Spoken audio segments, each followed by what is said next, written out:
The only light in Nick's apartment was his computer screen, which flickered through several shades and colours as he scrolled through his daily feed. There were Christmas lights that he hung up around his window, but those burnt out a couple of months ago and he never got round to changing them. He thought about unplugging them, but he didn't want to get out of his chair.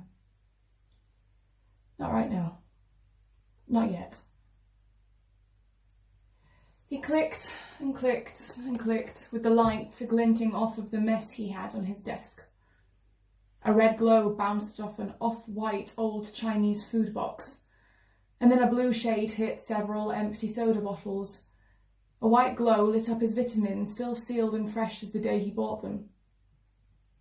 But just beyond the light were some drawing supplies, covered in a thin yet consistent layer of dust. He looked to his screen, now on a page showing dozens and dozens of people like him. His friends, all sitting on their computers, hardly even aware they were being watched if they didn't switch back to this screen. Nick switched back to a forum he felt a little guilty for joining. It was the last of his social media he hadn't X'd out of yet. He flicked through conversations on dozens of movies and TV shows he enjoyed when he was a kid. Each discussion was filled with a new interpretation about a cartoon being a dream, or maybe an extended metaphor for the existential plight of the overworked labourer class. But he clicked on a description from a scene from a movie he watched dozens and dozens of times. In this scene, the villain is tangled in vines, suspended high in the air. He struggles to get out, but it only entangles him deeper. Finally, he pulls out a machete and begins cutting. He cuts and cuts and cuts and cuts, and after cutting the last thing holding him back, the vine around his throat tightens, and he hangs. It was an accident. He didn't want to die. He was trying to free himself from being trapped. That's what the explanation said. And for a while, Nick was interested, but he was also tired. He didn't quite know which day it was, or what time it was either. He could open a window and find out, but then he would have to remove the tape he used to black out the window. Nick leaned back on his chair as it slowly groaned and closed the forum. Once again, he saw all of the live feeds to others in dark rooms on their computers. He sighed and closed it too. All that was left on his screen was the desktop he cleaned up the day before. Even the background was changed back to the default wallpaper. He heard the sound of porcelain clicking on tile in the room next to him. And then the sound of the door to his bedroom opened slowly. And finally, he felt the grip of a cold, hard hand on his shoulder. He shuddered.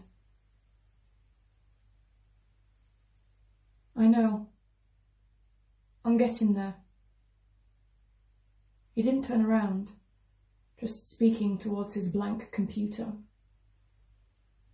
His phone vibrated, showing that he received a text message from his mom. Nick flipped the phone over so he didn't have to see the message. He felt like he already knew the direction their conversation would go, and to some degree he wanted that conversation, but the grip tightened, feeling the hard, rigid digits dig into his shoulder. I cleaned my computer. Can't you see? I'm getting there. It just takes time. Nick pleaded with the figure, still facing forwards. The other hand of the figure reached forward and caught the light of the computer screen. The black, chitinous hand was holding a pair of long weaver's shears and then gently set them down on the computer desk in front of Nick. Nick sighed deeply, and adjusted his weight in his chair. Okay. I'll do it. He grabbed the shears and went underneath his desk. He sat there looking at the mess he still had left, wishing that he'd worked just a little harder in cleaning. He thought about how much he could still get done if he just had another hour. So he started planning out in his head.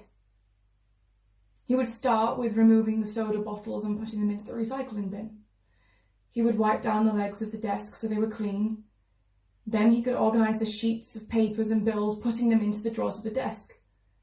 And finally, maybe he could vacuum.